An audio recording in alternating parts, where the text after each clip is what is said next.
coisa, gente. Um prazer imenso estar aqui. É muito legal, de verdade, ver essa casa cheia. Olhar, tipo, a gente vem fazendo esse evento há algum tempo, mas olhar o tamanho, né, e a robustez e onde a gente está chegando com a pauta de saúde mental.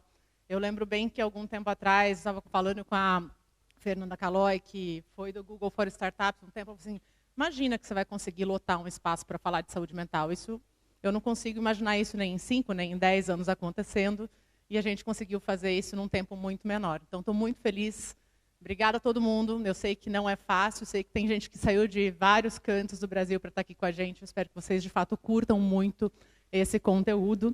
E a gente vai começar falando, né, de saúde mental e falando já de uma frase que vocês já viram, provavelmente, espalhadas pelas nossas camisetas e que a gente vem reforçando muito, que é: saúde mental é inegociável.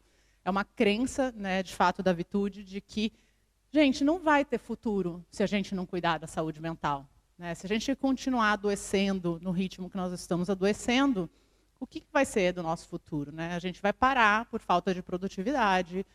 A Marina trouxe ali alguns dados impactantes. Né? A gente já desperdiça 1/3 da nossa folha de pagamento. Né? A gente investe, mas as pessoas não estão conseguindo entregar porque elas estão doentes. Então, eu vou falar um pouquinho disso para vocês agora de manhã.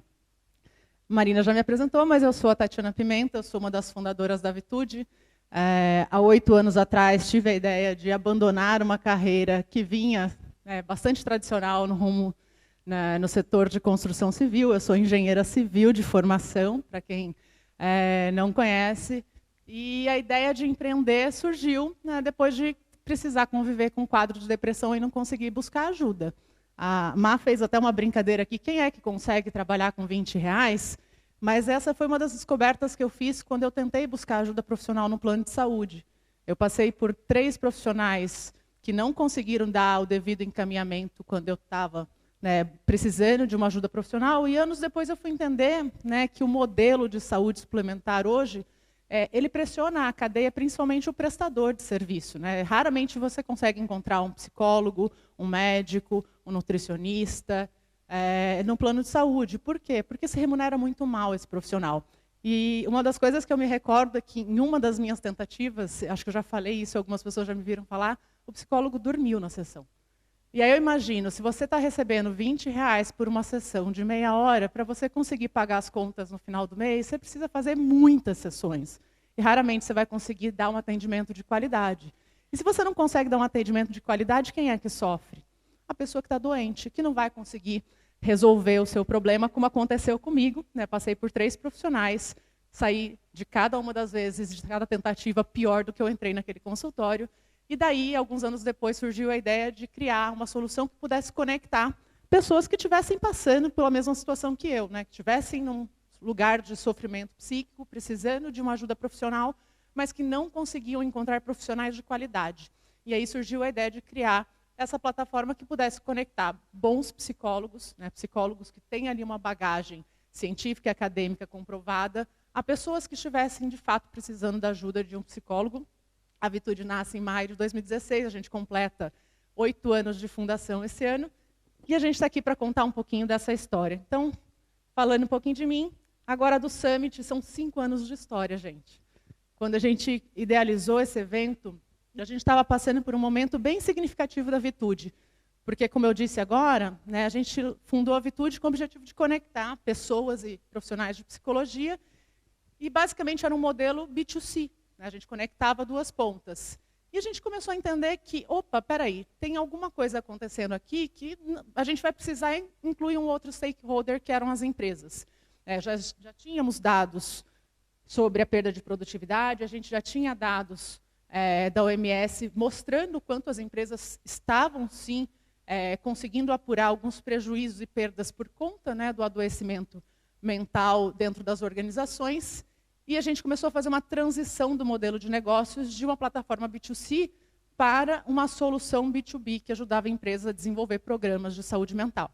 Então, quando a gente fez essa mudança, a gente decidiu marcar essa mudança com a criação de um evento. A gente falou: putz, vamos fazer um evento, vamos falar de saúde mental, vamos convidar várias empresas e a gente vai chamar essas empresas para discussão, até mesmo porque a gente precisa construir esse conjunto.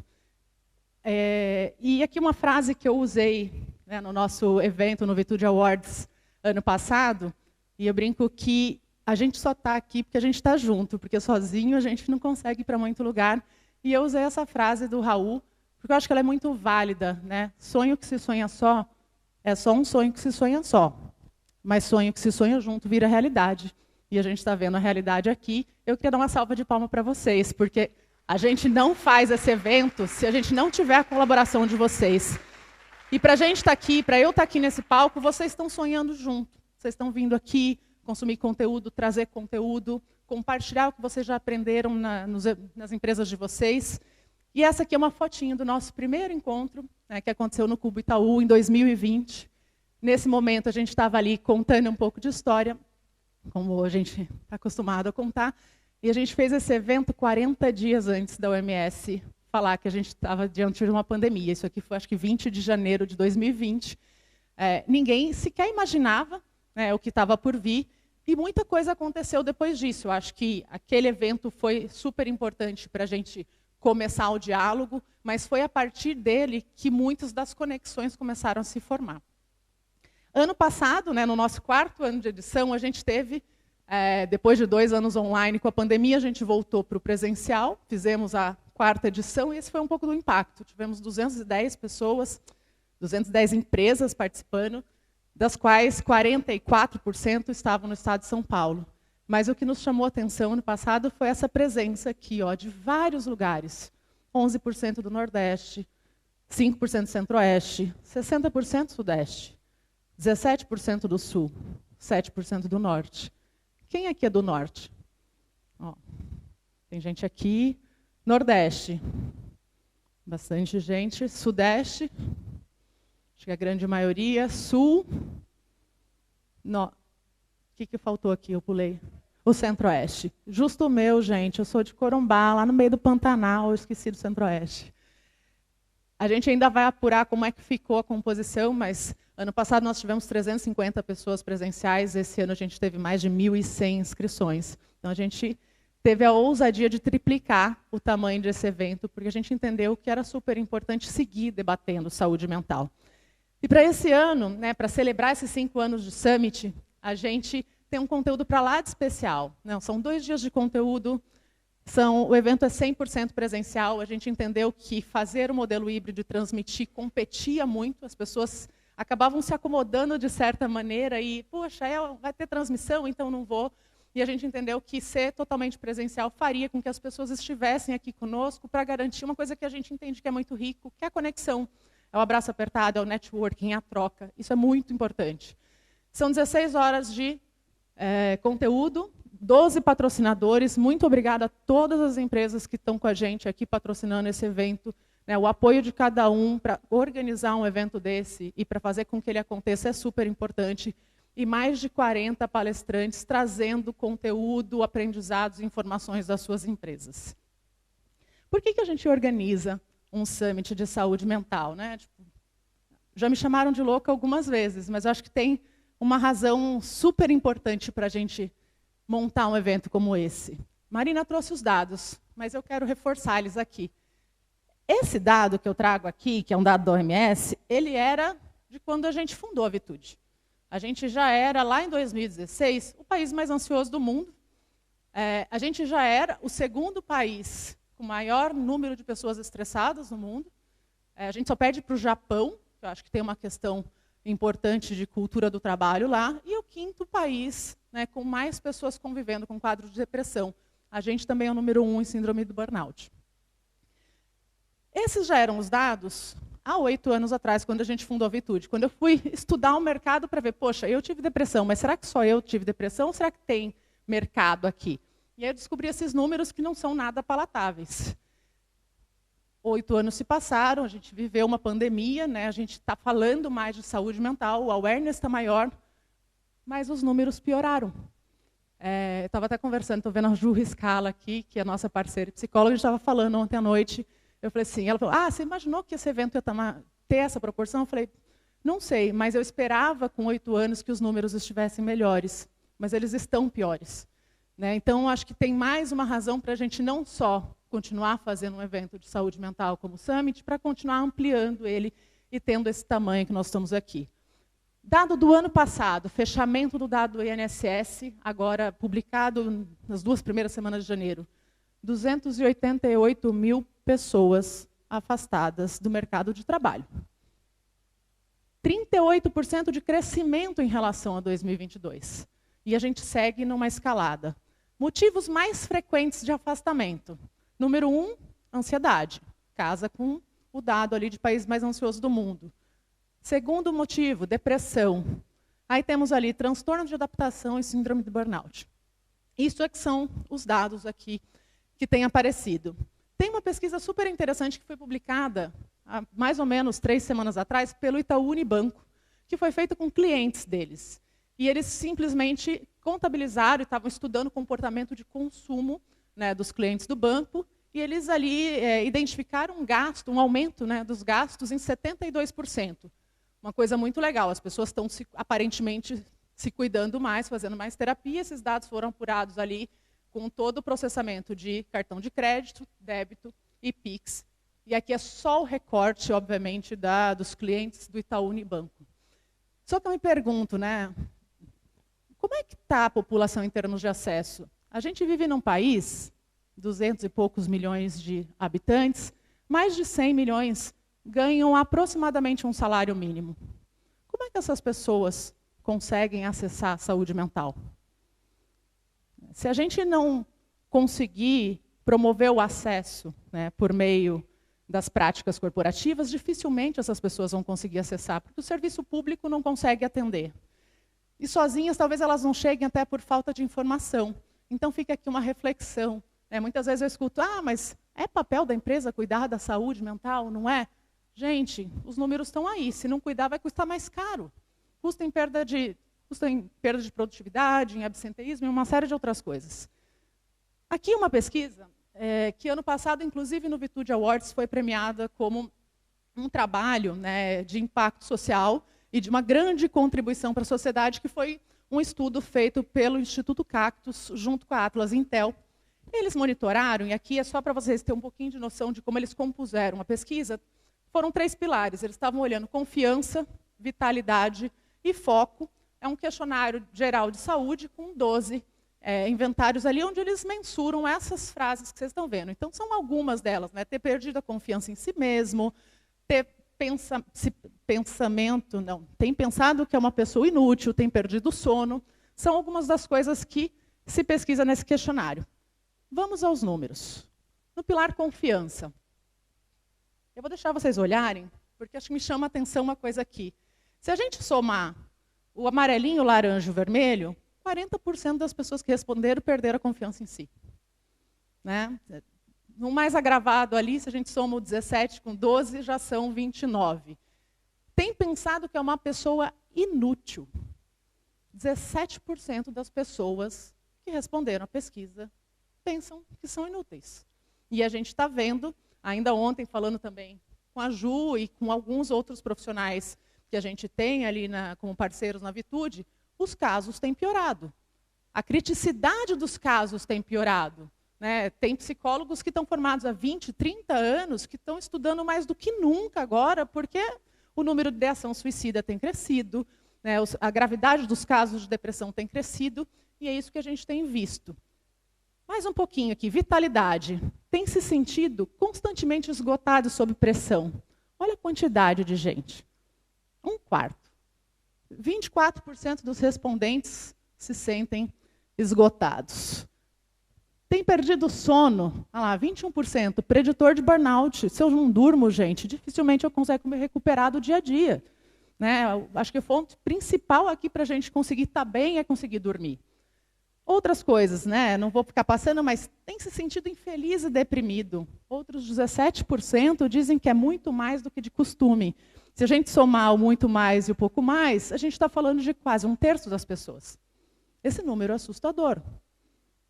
Mais um pouquinho? A gente está falando de tem sentido que está desempenhando um papel útil na vida. Só 26%. Tem se sentido capaz de tomar boas decisões, de tomar decisões. 22% não sente que é capaz de tomar boas decisões. Tem sido capaz de enfrentar seus problemas adequadamente. 1/4 também não consegue. Onde nós vamos parar? Se a gente não consegue dormir, se a gente não se sente útil, se a gente se sente mais triste que o normal, se a gente se sente mais infeliz. E vamos para as pesquisas de saúde mental, né? Eles aplicaram um questionário de saúde mental, em que a gente tem alguns indicadores, né, nesse questionário. Mas eu vou trazer alguns. Se sentir cansado ou cansada com pouca energia, 60%. Quem aqui está cansado sem energia?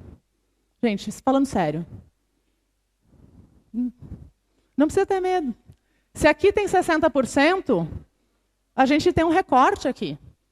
A gente está convivendo com a exaustão e muito provavelmente a gente está, muitas vezes, ignorando os sinais. E muitas vezes as pessoas ao nosso redor percebem, mas a gente não. Dificuldade para pegar no sono, 60% das pessoas. Pouco interesse ou pouco prazer em fazer as coisas, 54%. Se sentir para baixo, 51%. Falta de apetite ou comendo demais, 50%. Dificuldade para se concentrar, 45% das pessoas. Eu vou pular por último. Pensar em se ferir de alguma maneira ou que seria melhor estar morto ou morta, 20%. Gente, 1/5 das pessoas que responderam essa pesquisa afirmam que seria melhor estar morto. Eu acho que é isso que a gente falou, né? Está insustentável. Se a gente não fizer alguma coisa agora, vai ficar muito complicado. Porque a gente está caminhando para um lugar que eu esperava, depois de 8 anos, está muito diferente, mas não. A gente está caminhando para um lugar que eu nem sei explicar o que é, mas que a gente precisa parar agora e frear essa curva. E são vocês que estão aqui que são capazes de fazer isso, mais ninguém. Né? Começando, obviamente, pelo cuidado de si próprio, mas também influenciando as organizações onde vocês trabalham. E aqui a gente pensou muito na Vitude e, 8 anos depois, a gente não conseguiu fazer, mudar o ponteiro, muito pelo contrário, o ponteiro está pior. O que a gente pode fazer para conseguir alcançar aquilo que a gente acredita e para conseguir viver a nossa missão, que é de democratizar o acesso a serviços de saúde mental? O que é que a gente pode fazer diferente? E a gente resolveu aqui pensar em como é que a gente coloca tudo que a gente acredita, tudo que a gente estudou, toda a expertise dos nossos clientes, tudo que a gente ouviu de mercado, em um único lugar e reúne isso de uma forma que a gente consiga ter um processo, um método de fazer esse negócio dar certo. E a gente decidiu, acho que começar a colocar isso de alguma forma organizada, e eu vou falar um pouquinho para vocês hoje de coisas que a gente acredita aqui. A primeira coisa, e alguns de vocês já devem ter visto esse slide, a forma como o desafio de saúde mental nas organizações é entendido determina a forma como ele é resolvido. Então, se eu acho que saúde mental é simplesmente uma questão de adoecimento, eu simplesmente vou lá e dou um tratamento. Se eu acho que o problema de saúde mental é letramento, eu vou lá e contrato palestras e ações de educação. E aqui, na Vitude, a gente entende, né, o desafio de uma forma um pouco diferente. A gente entende que tem 4 componentes quando a gente pensa em saúde mental. A gente vive hoje uma questão muito forte de desinformação. O tema ganhou, acho que, muita relevância. A gente discute muito, mas hoje tem todo mundo falando de saúde mental. E muitas vezes pessoas que não têm expertise técnica, não têm bagagem acadêmica para isso, às vezes está ali, né, aproveitando uma onda, está todo mundo falando de saúde mental, e muitas vezes isso confunde as pessoas. Né? A gente tem todo mundo falando de saúde mental, o que é real, o que não é? O que tem embasamento científico, o que tem dado, o que não tem? E uma coisa muito comum que a gente vê em algumas organizações, né, a gente tem, às vezes, programas, né, de cuidado, com investimentos, inclusive, altos, mas eu tenho o programa todo picado. Um fornecedor faz uma coisa, outro fornecedor faz outra, outro faz outra, e quando a gente vai ver, há uma maçaroca na cabeça do colaborador. Desculpa o termo, mas é isso, porque tem tanta gente falando de saúde mental e cada ano falando de uma coisa. E aí fica a pessoa confusa, porque um vem falar A, o outro fala B, o outro fala C, e qual que é a real? Então, tem uma questão de desinformação, tem uma questão das relações, como eu me relaciono com o outro, como eu me relaciono com o meu liderado, meu líder, meu par, meu superior. Né? Tudo isso impacta a forma como a gente avalia a saúde mental. A própria questão do adoecimento. Se eu tenho aqueles números horrorosos, a gente tem aqui dentro de casa uma parcela dessas pessoas convivendo com esse grau de sofrimento psíquico que eu preciso endereçar esse problema. Então, eu preciso intervir, preciso oferecer cuidado, né, eu preciso ter ali o plano de saúde, o plano de cuidado, às vezes a psicologia, várias coisas que a gente pode fazer. E tem uma questão de gestão. E quando eu falo gestão aqui, eu não estou falando de liderança. Eu estou falando de gestão estratégica do programa de saúde mental como um todo, que é saber os dados, conhecer os números, saber como medir o resultado, saber como apurar ROI, nós vamos falar disso hoje. Mas é por aqui que a gente entende que a gente precisa olhar para todos esses 4 pilares para conseguir falar de saúde mental. Engenheira, né, gente? Tinha que trazer uma fórmula para cá? Saúde mental, para a gente, é o resultado da relação entre o indivíduo e o meio. O que é isso, Tatiana? Eu queria até pegar aqui. Primeira coisa, tem esse izinho que vocês enxergam na fórmula, a gente chama aqui de taxa de instabilidade. O DL é a demanda latente e o DM a demanda manifesta. O que é isso? Se a saúde mental é a relação entre o indivíduo e o meio, qualquer alteração nesse índice aqui, né, de instabilidade pode fazer com que uma pessoa que não está bem, uma pessoa que está bem, passe a não estar. E aqui eu vou dar um exemplo pessoal, muito rapidamente. Algumas pessoas talvez já conheçam um pouco da minha história, mas o que me levou a um quadro de depressão foi um episódio de estresse pós-traumático, principalmente vivido de um episódio de 16 horas de cárcere privado por um noivo psicopata. E nessa situação, é muito interessante, se a gente pensar o índice de estabilidade, eu vivia num relacionamento abusivo, né? E aqui eu tinha uma demanda latente. No momento em que eu fiquei 16 horas em cárcere privado, teve uma mudança nesse índice aqui, rapidamente eu fui para o lado da demanda manifesta. Eu passei a ter todos os sinais, né, do transtorno de estresse pós-traumático e depois da depressão. Então pensem que uma mudança no meu ambiente pessoal, não foi no ambiente profissional, fez com que eu desenvolvesse um quadro de depressão. O que acontece lá na demanda manifesta para as empresas? Sinistro, passei a usar mais o plano de saúde, afastamento, você não está mais lá presente, perda de produtividade, né? Eu estou deprimida trabalhando, minha capacidade cognitiva não está igual. Então a gente entende essa fórmula desse jeito, né? O I aqui pode ser o índice de estabilidade, tanto do ambiente onde o indivíduo, né, convive no ambiente doméstico, mas também, né, o ambiente profissional. Então se eu tenho um M&A acontecendo, um layoff acontecendo, o período de avaliação de desempenho se aproximando, tudo isso mexe comigo. E pode ser que alguém que esteja bem, né, que está ali só com a demanda latente, não fique tão bem e se manifeste ali, passe a ter algum quadro e isso começa a custar. E eu costumo dizer que manifesto é tudo isso, tudo que as empresas conseguem apurar financeiramente, o que você consegue planilhar e colocar em reais. Sinistralidade, absenteísmo, turnover, processo trabalhista, tudo aqui é o manifesto. E o que é capaz, né, de mitigar ou de harmonizar e diminuir esses custos todos é o investimento correto de saúde mental. Então, é onde eu aloco o investimento de saúde mental. E para a gente investir de forma correta em saúde mental, eu preciso entender todos aqueles fatores e saber aonde eu aloco dinheiro. Eu não posso alocar só para tratar quem está doente. Ao mesmo tempo que eu não posso alocar dinheiro só para fazer promoção de saúde. Se eu tenho um único potinho de dinheiro, o ideal é que a gente consiga distribuir esse potinho de dinheiro em cada uma dessas fases. Então, é sempre importante que eu consiga ter, né, um investimento sendo feito em promoção de saúde, que o investimento é menor, mas ele alcança mais pessoas. Eu preciso olhar lá para a demanda latente, porque tem gente que já tem sinal, já tem evidência de algum tipo de sofrimento, que eu consigo pegar esses sinais, às vezes aplicando uma escala psicométrica. Às vezes eu consigo chegar numa pessoa que já tem ali algum grau de sofrimento psíquico, mas ainda não se manifestou em um afastamento. E eu, através de uma busca ativa, chego antes, ofereço o tratamento, e essa pessoa não vai se ausentar. E com isso, vai custar menos para a organização. E para aqueles que estão doentes, eu preciso intervir.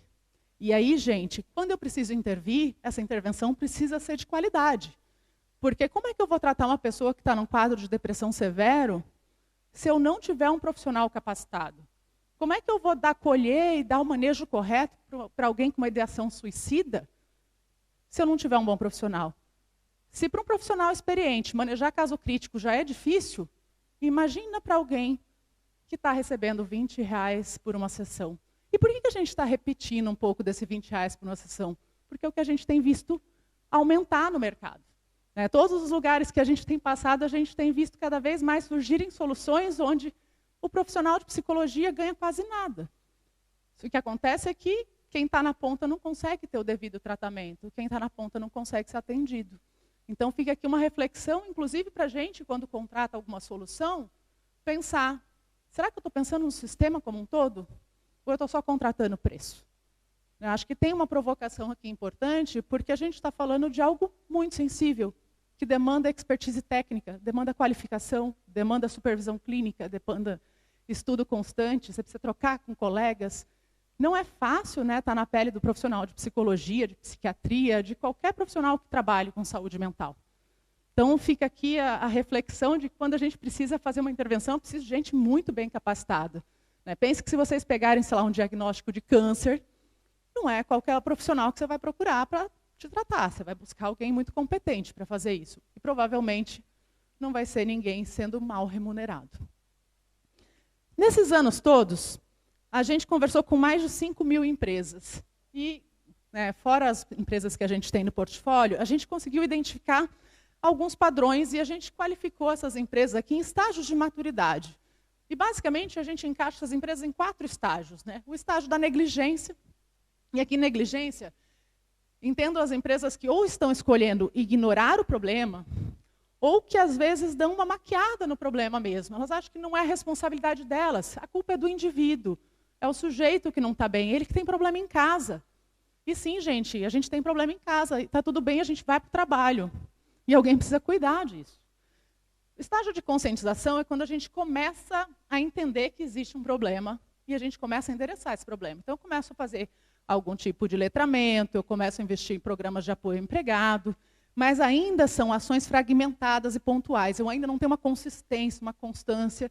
Eu começo a ter constância quando eu vou para a estratégia. Eu costumo brincar que está na estratégia quem coloca budget, senta lá no board para discutir, aprova orçamento para o ano inteiro e já pensa isso em continuidade. Porque saúde mental não é um passo, é uma caminhada, é uma jornada, é uma maratona. Então, se a gente está falando de estratégia, isso aqui precisa estar na mesa do CEO, do VP de RH, do board, todo mundo tem que estar conversando a mesma língua. E aí vocês vão ver que tem ali um investimento. Negligência, as empresas não investem nada. Conscientização, a gente encontrou que é R$300 por ano por colaborador. Estratégia, de 300 a 1.500, é o que a gente vê aqui. Acima de 1.500, a gente está na reinvenção. E reinvenção são empresas que a gente entende que já estão fazendo um processo para além só de dar o cuidado, investir ali em promoção, prevenção e intervenção, mas elas já estão pensando o design organizacional. Elas já estão pensando como o trabalho se mistura com a saúde mental e como ele pode impactar negativamente a saúde mental. E aqui a gente desenvolveu um ecossistema de soluções, que vocês podem acessar ali na nossa área de ativação, conhecer um pouco mais, mas o objetivo de ter um conjunto de soluções é justamente fazer com que as empresas que trabalham conosco possam caminhar aqui da conscientização para a reinvenção. Não vou considerar a estratégia, a negligência, porque no estado da negligência eu ainda não estou nem pensando em fazer alguma coisa. E a gente acredita que não dá para fazer nada de muito certo sem dados, ainda mais no dia de hoje, que a gente precisa de inteligência de dados a nosso favor. De novo, uma boa engenheira falando de saúde mental, trouxe uma frase de um engenheiro aqui. Não se gerencia o que não se mede. Não se mede o que não se define. Não se define o que não se entende e não há sucesso no que não se gerencia. E o que eu estou querendo dizer? Vai voltar lá naquela mandala onde a gente fala de gestão estratégica. Para eu conseguir ter um bom programa de saúde mental, eu preciso saber o que está acontecendo. Preciso saber quanto que está meu afastamento, como é que está minha sinistralidade, onde as pessoas estão indo, o que está acontecendo com elas, as pessoas que estão em tratamento, elas estão evoluindo, não estão evoluindo, qual é o processo ali? E para isso a gente precisa dessas informações. A gente tem uma solução aqui, que vocês vão poder conhecer mais também, ali com o nosso time na ativação, que é o Deep Dive de Saúde Mental. Ele é um diagnóstico institucional que tem ajudado diversas empresas a entender por onde começar a jornada de saúde mental. Então, se eu não tenho dados ainda na minha organização, esse processo vai ajudar você a começar. você consegue mapear uma série de coisas, consegue fazer 3 movimentos importantes, isso vai te dar um panorama muito importante para você fazer o investimento de forma acertada. Trouxe uma foto aqui, porque tem uma coisa que a gente fala, né, saúde mental às vezes é invisível, a gente não consegue enxergar o problema, eu não consigo medir, e eu comecei a usar, eu tirei essa foto, mas ele está aqui, é um monitor de glicose contínua, muito conhecido de quem tem diabetes. Eu não tenho diabetes ainda, mas eu descobri algumas ineficiências no meu metabolismo e comecei a acompanhar um pouquinho disso. E, basicamente, esse bichinho aqui que fica no lado de trás do ombro, o objetivo dele é monitorar a glicemia de forma contínua ao longo do dia. Principalmente para a gente entender se aquilo que a gente está comendo, não está comendo, faz bem, não faz bem, se sobe, dá pico glicêmico, se não dá. E eu não sei se o Alê da Abbott está aí, mas eu infernizei, olha lá. Eu infernizei o Alê. Falei assim, gente, esse negócio que inventaram aqui é um milagre. Eu acabei descobrindo, não só as curvas glicêmicas, mas eu descubro quando eu fico estressada. E às vezes eu nem percebi que eu fiquei estressada. Estava comentando com ele que foi a primeira vez que me chamou a atenção no aparelho. Eu falei, estou seguindo uma dieta aqui super rigorosinha, low carb, então não tem glicose no sangue. Falei, belo dia, estava no final do dia com uma dor de cabeça estranha, mas muito estranha. Falei, gente, por que será que eu estou com dor de cabeça? E aí fui fazer o check do aplicativo, e eu olhei assim, cara, 4 horas e meia da glicose num talo, lá em cima. Falei, não é possível, não comi nada com carbo, não é para ter açúcar. E aí eu fui olhar, o horário que estava começando a subir coincidia com uma reunião que eu tinha feito, que tinha sido super desconfortável. Ele começa a subir no início da reunião, e ele fica a tarde inteira até a hora que eu fecho meu notebook. A gente está falando de umas 4 horas e pouco de glicose alta. Não vou entrar nos números aqui, mas uma coisa que me chamou a atenção, e eu fui tentar entender, e por isso eu infernizei o Alê, tipo, a insulina é responsável por baixar a glicose do sangue. Só que quando a gente fica nervoso ou estressado, o estresse é uma reação do organismo. Aumenta a produção de cortisol. Se aumenta a produção de cortisol, baixa a produção de insulina. Por quê, gente? Ameaça. Homem das cavernas, preciso correr. Preciso correr, o que o organismo faz? Lota minha corrente sanguínea de açúcar para poder correr. Só que eu passei a tarde inteira sentada. E aí, o que acontece é que açúcar é super inflamatório. E depois a gente não sabe por que a gente desenvolve doença de pele, doença estomacal, uma série de outras coisas, doenças autoimunes. Porque a gente está vivendo estressado. E a minha maior reflexão foi que às vezes a gente fica discutindo se é a empresa, se é o funcionário, de quem que é a responsabilidade, mas numa simples reunião, onde eu estava desconfortável, foi para lá, nem perto de ser ruim, nem perto de ser meus picos de estresse. A época de captação de investimento sempre foi muito pior do que isso. Se eu fiquei tantas horas com aquela glicemia alterada, você imagina quem passa por estresse o tempo inteiro, e picos de estresse o tempo inteiro. Como é que a gente vai controlar isso? E como é que a gente vai ensinar as pessoas como que elas podem evitar que isso aconteça? E para falar disso, amanhã o Lucas Reis Haber aqui vai falar um pouquinho. Saúde mental não se vê, mas a gente consegue mensurar. Isso aqui mensura, o Garmin mensura, e alguns instrumentos são capazes de medir, alguns sistemas são capazes de medir. E amanhã a gente vai falar um pouquinho do que a gente está desenvolvendo com o Vitude Insights, que é a nossa solução, a nossa inteligência de dados aqui, que vai ajudar muitas empresas a conseguir não apenas mensurar, mas tomar decisões estratégicas com os dados. E, para quem acha que saúde mental é balela, os governos também estão preocupados. Tem uma PL, um projeto de lei rolando, e que, basicamente, a gente vai ter aqui alguns incentivos fiscais para poder investir em saúde mental. Os projetos de saúde mental vão poder, empresas de lucro real vão poder bater até 5% do lucro do valor investido em programas de saúde mental. E não é porque o governo é bonzinho, não, gente. Está custando. Está custando para o cofre público. O SUS está abarrotado. Aqui o Francisco fala, os programas de saúde mental no trabalho vão aliviar as demandas do SUS. A gente precisa fazer disso um esforço coletivo.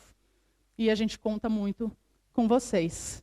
E o que a gente quer para o futuro? Acho que primeiro, para esse evento, que vocês aproveitem muito, curtam cada minuto, curtam o conteúdo. Já estourei 5 minutos do meu tempo, então estou quase caminhando para o final. E, principalmente, eu quero deixar um convite. Tudo isso que a gente está fazendo aqui está virando um livro, que Lucas e eu estamos escrevendo há alguns meses. Esse título é meramente ilustrativo, ele é um placeholder aqui, mas a gente já tem confirmado aqui a editora Gente como a editora que vai lançar esse livro. Eu não sei se a Roseli está aí, mas eu queria contar essa novidade para vocês e até deixar um convite. Se vocês já imaginaram, né, apoiar o letramento em saúde mental de uma forma ampla, porque o nosso objetivo com esse livro é também fazer com que conhecimento de qualidade chegue mais longe para as pessoas. Bora juntos?